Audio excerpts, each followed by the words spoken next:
Você já se pegou formando uma opinião sobre alguém apenas ao ouvir sua voz pela primeira vez? Sem perceber, seu cérebro já decidiu se essa pessoa parece confiável, educada, poderosa, ou o oposto, antes mesmo que você absorvesse o conteúdo do que ela disse. Mas por quê? O cérebro humano é uma máquina eficiente de julgamentos rápidos. E quando se trata de som, essa habilidade se intensifica. Em frações de segundo, o nosso sistema auditivo ativa áreas específicas responsáveis por processar não apenas o tom e o volume da fala, mas também elementos mais sutis, como ritmo, entonação e até a intenção emocional por trás das palavras. Pesquisas em neurociência mostram que, ao ouvir uma nova voz, o cérebro não espera o conteúdo completo da fala para formar uma impressão. O córtex auditivo registra as informações básicas, frequência, timbre, entonação, e as envia para áreas mais profundas, como a amígdala, responsável por avaliar emoções e possíveis ameaças. É quase instintivo. Sua mente está programada para decidir rapidamente se a pessoa é um aliado, um rival ou alguém neutro. Esse processo vem de uma lógica evolutiva. Em sociedades antigas, ser capaz de identificar ameaças ou aliados através de sinais sutis, como o tom de voz, podia ser uma questão de sobrevivência. E mesmo hoje, num mundo menos hostil, ainda usamos essa habilidade inconscientemente. Por isso, vozes graves muitas vezes são associadas à autoridade e liderança, enquanto vozes mais agudas podem ser vistas como menos confiáveis ou até frágeis. Não porque isso seja real, mas porque o cérebro busca atalhos para decifrar intenções rapidamente. Esse fenômeno, chamado de viés auditivo inconsciente, faz com que certos sons evoquem emoções ou estigmas sem que percebamos. Em um estudo da Universidade de Chicago, voluntários foram convidados a ouvir gravações de vozes sem nenhum conteúdo semântico, apenas o som bruto. O resultado foi surpreendente. Os participantes conseguiram descrever características de personalidade atribuídas às vozes, como simpatia, agressividade ou inteligência, apenas baseados na tonalidade e no ritmo. Agora, pense no impacto disso no seu dia a dia, em entrevistas de emprego, reuniões ou até em ligações anônimas.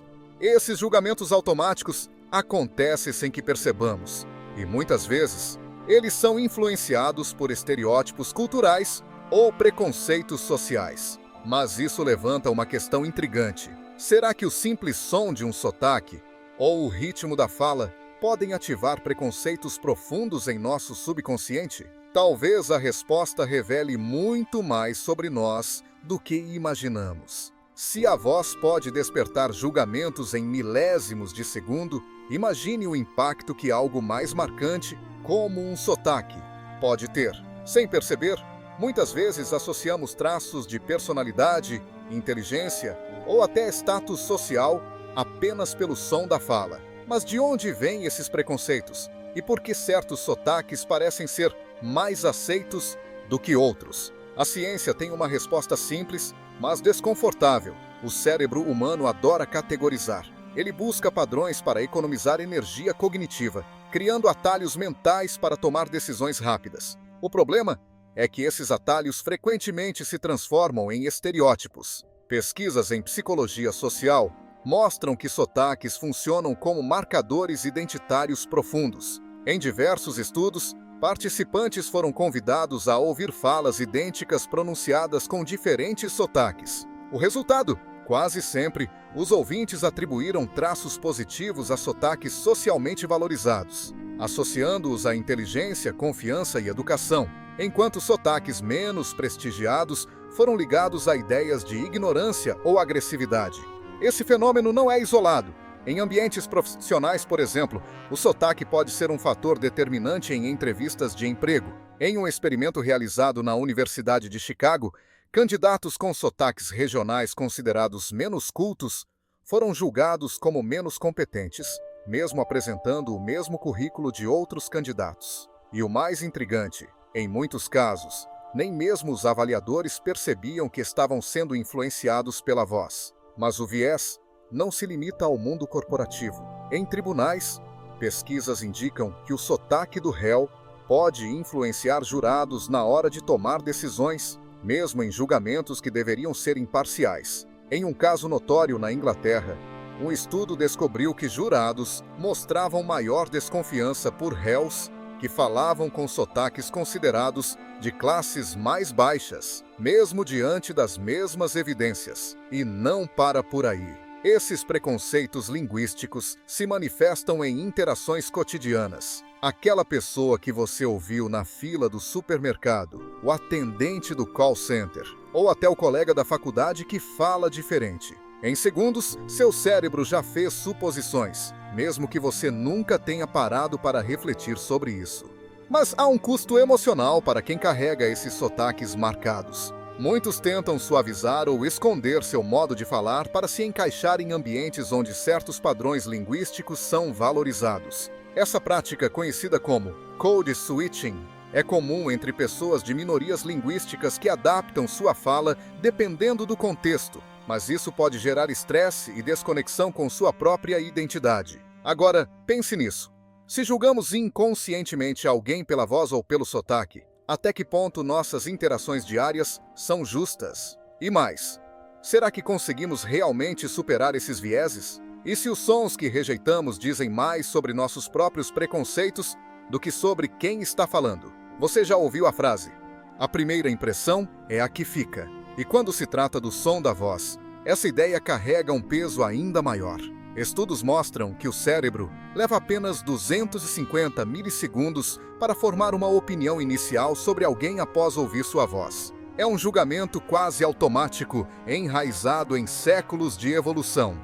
Mas o que acontece depois desse primeiro impacto? Será que conseguimos mudar a impressão inicial ou ela fica cristalizada em nossa mente? A neurociência sugere que, após formar essa primeira imagem mental, o cérebro tende a buscar sinais que confirmem o que ele já acredita. Esse fenômeno é conhecido como viés de confirmação. Ou seja, se em milésimos de segundo você julgou uma voz como confiável ou arrogante, é provável que, mesmo inconscientemente, procure sinais que reforcem essa percepção durante toda a conversa. Mas há algo ainda mais curioso. O cérebro não apenas julga a pessoa que fala, mas também molda sua resposta emocional dependendo do tom e do ritmo da fala. Vozes suaves, por exemplo, ativam áreas cerebrais associadas ao conforto e à empatia, enquanto tons mais duros ou acelerados podem acionar mecanismos de alerta, como se algo estivesse errado. E isso vai muito além de conversas informais. Em ambientes profissionais, as primeiras impressões criadas pela voz podem definir oportunidades. Empresas investem milhões para encontrar a voz ideal para propagandas, levando em conta não apenas clareza ou dicção, mas o impacto emocional que a voz causa. Não é por acaso que comerciais de produtos de luxo usam vozes graves e pausadas, enquanto marcas jovens preferem tons mais altos e animados. Mas, e nas relações pessoais? Pense em como reagimos a um pedido de desculpas. Muitas vezes, não é o que é dito que importa, mas o como é dito. O tom de voz é capaz de reforçar ou anular completamente a mensagem. Um pedido dito de forma fria pode parecer insincero, enquanto uma entonação calorosa transmite autenticidade. E aqui surge um ponto essencial. Se a primeira impressão pode ser tão poderosa, existe alguma forma de quebrar esse ciclo automático de julgamentos? A resposta é sim, mas não é simples. A primeira etapa é reconhecer que esses vieses existem e são naturais. Saber que seu cérebro está pré-programado para fazer julgamentos rápidos já cria uma abertura para questionar essas primeiras impressões. A segunda etapa é praticar a escuta ativa. Isso significa ir além do som inicial e se concentrar no conteúdo e na intenção por trás das palavras. Parece simples, mas requer atenção e, muitas vezes, autocontrole para não ceder aos atalhos mentais. Mas aqui vai uma provocação. Se as primeiras impressões são tão marcantes e difíceis de desconstruir, Como isso afeta a forma como criamos vínculos ou rejeitamos pessoas em nosso dia a dia? E mais, será que estamos realmente ouvindo o outro ou apenas confirmando o que já queremos acreditar? Talvez o verdadeiro desafio não seja apenas entender o som da voz, mas perceber o que está escondido por trás dela. Se a voz influencia julgamentos rápidos e molda impressões em milésimos de segundo, imagine o impacto que ela tem nas nossas relações pessoais.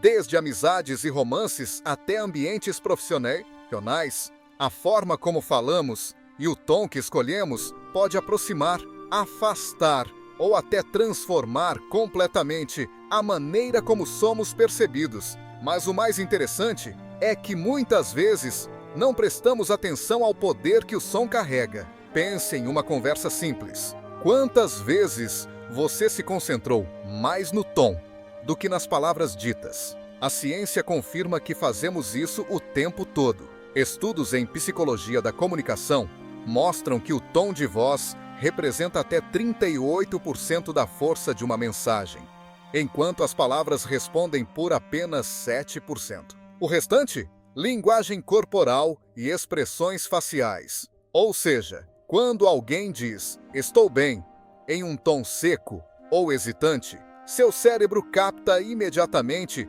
que algo está errado, mesmo que o conteúdo verbal diga o contrário. Essa sensibilidade ao tom tem um papel crucial em relações afetivas. Em estudos sobre casais, pesquisadores perceberam que não são os argumentos ou as críticas que mais causam rupturas, mas sim o tom usado nas discussões. Tons sarcásticos, impacientes ou condescendentes têm um efeito corrosivo nas relações, mesmo que o conteúdo da conversa pareça inofensivo, mas o impacto do som vai além do círculo pessoal. Em ambientes profissionais, o tom de voz pode influenciar negociações, lideranças e até decisões de carreira. Líderes que modulam a voz entre firmeza e empatia tendem a ser percebidos como mais competentes e acessíveis. Em contrapartida, tons excessivamente rígidos ou monótonos podem criar barreiras invisíveis entre gestores e equipes. Outro fenômeno curioso ocorre em contextos de confiança. Pesquisas revelam que vozes pausadas, com variações de tom, são vistas como mais honestas e confiáveis. Já discursos lineares, sem variações e em tons muito baixos ou altos, despertam desconfiança, mesmo que o conteúdo seja verdadeiro. E nas amizades, o tom também define o nível de intimidade. Pequenas variações, como sorrisos disfarçados na voz ou pausas intencionais, criam laços emocionais profundos. É por isso que, em chamadas de voz ou áudios, conseguimos perceber quando alguém está feliz, preocupado ou distante, mesmo sem vê-lo. Mas nem sempre usamos o tom de forma consciente. Muitas vezes, ajustamos a voz dependendo do ambiente ou da pessoa com quem falamos. Um fenômeno chamado acomodação comunicativa. Isso explica por que, instintivamente, falamos de forma mais suave com crianças, ou adotamos um tom mais formal em ambientes profissionais. Porém, essa adaptação tem seus limites. O problema surge quando alteramos tanto nosso tom para nos encaixar que acabamos mascarando nossa identidade. E isso levanta uma questão fundamental. Até que ponto nossa voz reflete quem realmente somos? Se nossa fala é moldada por convenções sociais, expectativas e contextos, será que alguma vez mostramos nossa voz autêntica? Ou estamos sempre ajustando o som para sermos aceitos? Depois de tudo isso, a pergunta que fica é simples, mas profunda. E se julgássemos menos as pessoas pela voz que elas têm? Ao longo deste mergulho, vimos como o som da fala carrega mais peso do que imaginamos. Não é só o que dizemos que importa, é como dizemos. Em milésimos de segundo, o cérebro escaneia timbres, tons, sotaques e ritmos, criando impressões que moldam nossas interações, decisões e até nossos vínculos afetivos. Mas o que torna isso ainda mais intrigante e até desconfortável é perceber que esses julgamentos acontecem sem que a gente perceba. Eles estão ali quando ouvimos alguém com um sotaque diferente, quando reagimos instintivamente ao tom de uma voz grave, ou quando sentimos empatia por alguém apenas pela suavidade com que se comunica. Agora, imagine o que isso significa em um mundo tão diverso. Quantas conexões deixamos de fazer? Quantas oportunidades perdemos por conta de um viés auditivo inconsciente? E mais, quantas vezes fomos julgados não pelo que dissemos, mas pelo som da nossa própria voz? A verdade é que a voz vai muito além de um canal de comunicação. Ela carrega identidade, história e até marcas invisíveis de nossas origens sociais e culturais. Quando julgamos alguém apenas pelo som de sua fala, estamos, na verdade, escaneando camadas mais profundas, crenças, preconceitos e estereótipos que muitas vezes nem sabíamos que tínhamos. Mas a boa notícia é que esses padrões podem ser quebrados. E tudo começa pela escuta. Não apenas ouvir as palavras, mas prestar atenção ao que está por trás delas. Reconhecer os vieses, questionar as primeiras impressões e, principalmente, dar espaço para que as vozes se revelem por completo. No final das contas, nossa voz não é só um som, é um reflexo de quem somos, com todas as nuances, imperfeições e histórias que carregamos. Então, da próxima vez que você ouvir alguém pela primeira vez, pare e pense: estou realmente ouvindo essa pessoa ou estou apenas escutando meus próprios julgamentos? Se essa reflexão te fez pensar, curta o vídeo, compartilhe suas ideias nos comentários e se inscreva no canal para mais conteúdo sobre ciência, comportamento e sociedade. Porque no fim, entender o som das vozes ao nosso redor é entender um pouco mais sobre nós mesmos.